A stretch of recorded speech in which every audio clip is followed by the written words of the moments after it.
Welcome back everyone. कैसे हैं आप लोग और आपकी गार्डनिंग कैसी चल रही है? अगर आप बिगनर हैं और गार्डनिंग करना चाहते हैं या फिर आपने अभी भी शुरू की है और या फिर आप करने जा रहे हैं तो ये वीडियो आपके लिए ही है। आप इसे स्क्रॉल मत कीजिएगा, इसे पूरा देखिएगा, स्किप भी मत करिएगा। तो देखिए, सबसे पहले आज हम बात करेंगे कि गार्डनिंग की शुरुआत हमें कौन से सीजन में करनी चाहिए। तो मैं आपको कहूँगी कि जो अपकमिंग सीजन है, जो अभी सीजन आ रहा है, ये बेस्ट सीजन है गार्डनिंग के लिए। जी हाँ, बिल्कुल सही सुना आपने। क्योंकि अभी तक जैसे फरवरी से लेकर सितंबर तक का जो टाइम होता है, ये बहुत ही क्रिटिकल होता है, मुश्किल होता है। इसमें जो टेम्परेचर है वो फ्लक्चुएट होता रहता है। कभी आंधी आ रही है, कभी बारिश आ रही है, तो सब्जियां हमारी खराब हो जाती हैं, पौधे, और इससे हमारा जो मोटिवेशन है वो डाउन हो जाता है। तो आप थोड़ा सा जो गार्डनिंग है वो इसी सीजन में स्टार्ट करेंगे, बिगनर हैं, धीरे धीरे आपको नॉलेज होती जाएगी, एक्सपर्ट होते जाएंगे, तो आप फिर गर्मियों में, बारिशों में भी सब्जियां उगा लेंगे। तो ये सीजन आपके लिए बिल्कुल परफेक्ट है अगर आप बिगनर हैं तो।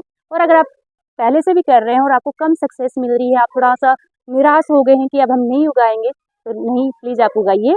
ये टाइम है, ये बिल्कुल सही है। सितंबर में आप सब्जियों की शुरुआत करेंगे तो बहुत अच्छे रिजल्ट आपको मिलेंगे कम मेहनत में। और बहुत सारी वैरायटी होती है इस टाइम हमें हमारे पास सब्जियां लगाने की। तो चलिए, तो सीजन मैंने बता दिया है कि ये परफेक्ट सीजन होता है गार्डनर्स, जो बिगनर्स होते हैं उनके लिए। दूसरा कि हमें गार्डनिंग करनी कहाँ पे चाहिए कि जिससे हमें अच्छे रिजल्ट मिले। तो देखिए, आपको अपने घर का वो कोना चूज करना है जहाँ पर मैक्सिमम सनलाइट आती हो, चाहे फिर वो छत हो, बालकनी हो, या फिर गार्डन हो, जमीन हो। आपको वो कोना चूज करना है। अब तो आजकल तो ऐसा भी हो गया है कि वर्टिकल गार्डनिंग करने लगे, पीवीसी पाइप में करने लग गए हैं। तो लोग वॉल जो होती है ना, दीवारें होती हैं, उनमें भी लगा लेते हैं। छोटी छोटी बालकनीज में लगा रखी हैं सब्जियां, वर्टिकल जो पाइप, पीवीसी पाइप के अंदर।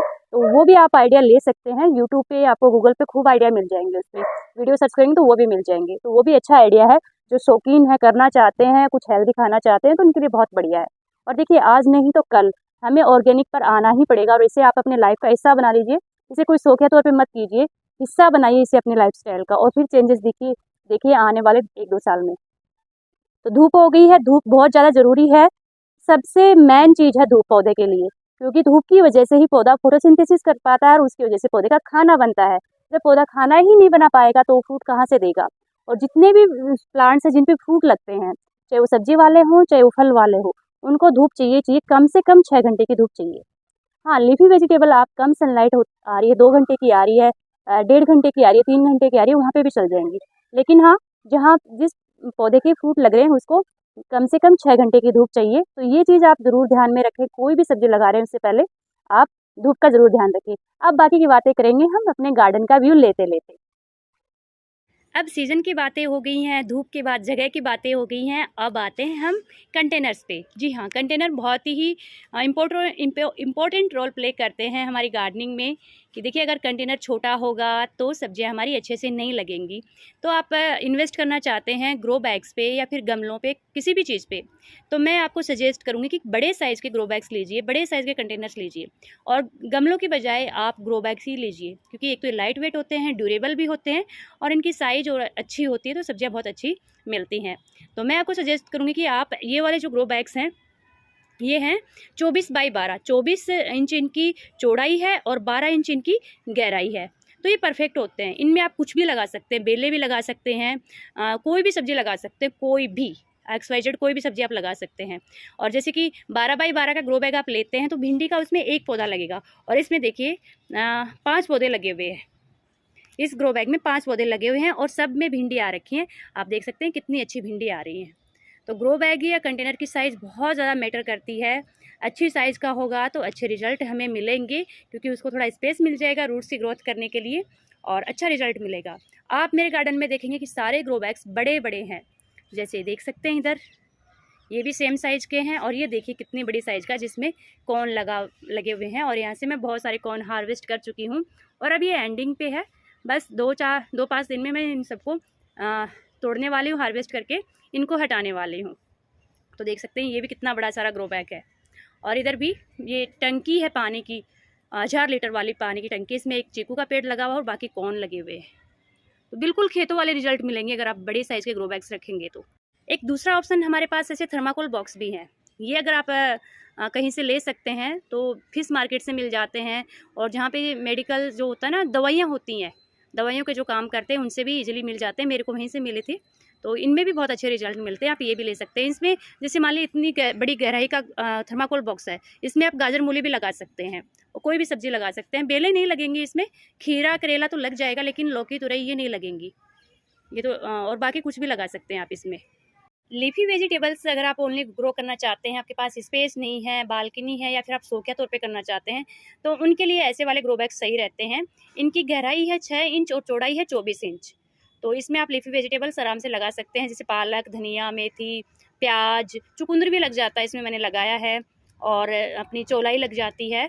तो इसमें आप आराम से लगा सकते हैं। लहसुन हुआ, सर्दियों में लहसुन होगा, चने का साग होगा, ये सब कुछ हम इनमें लगा सकते हैं।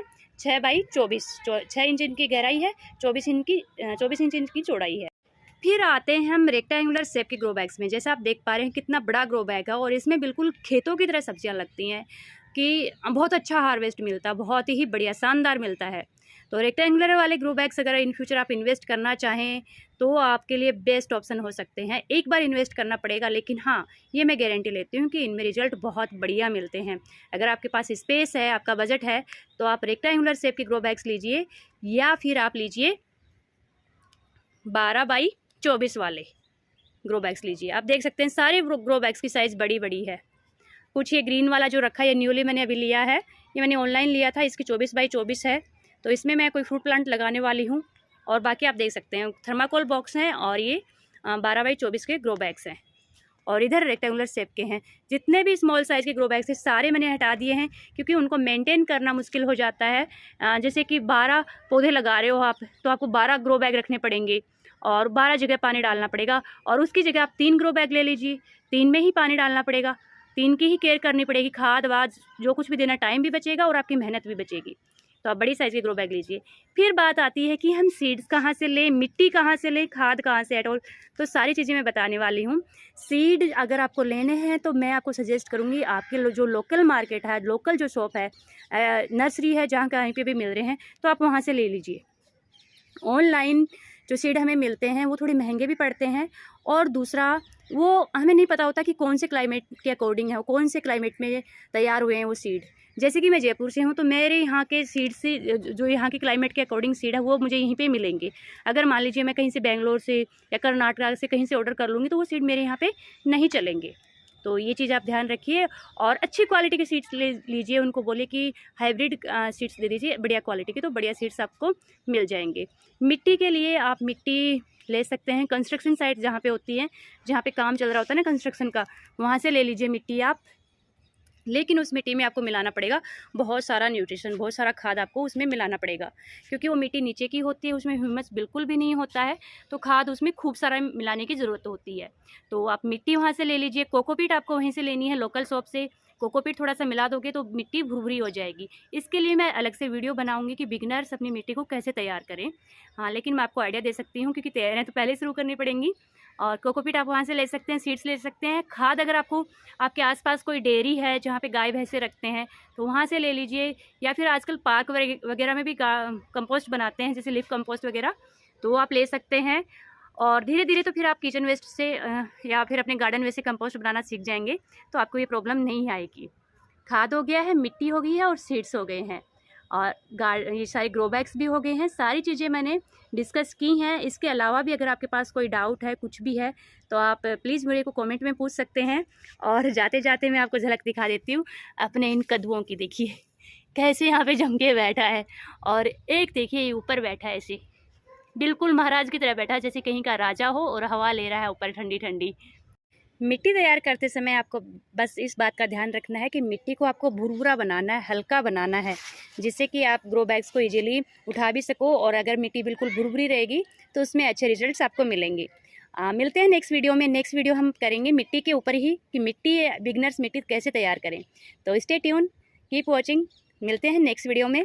और अगर आपको मेरा वीडियो अच्छा लगा हो तो लाइक करना, शेयर करना और सब्सक्राइब तो कर ही लेना। Thanks for watching.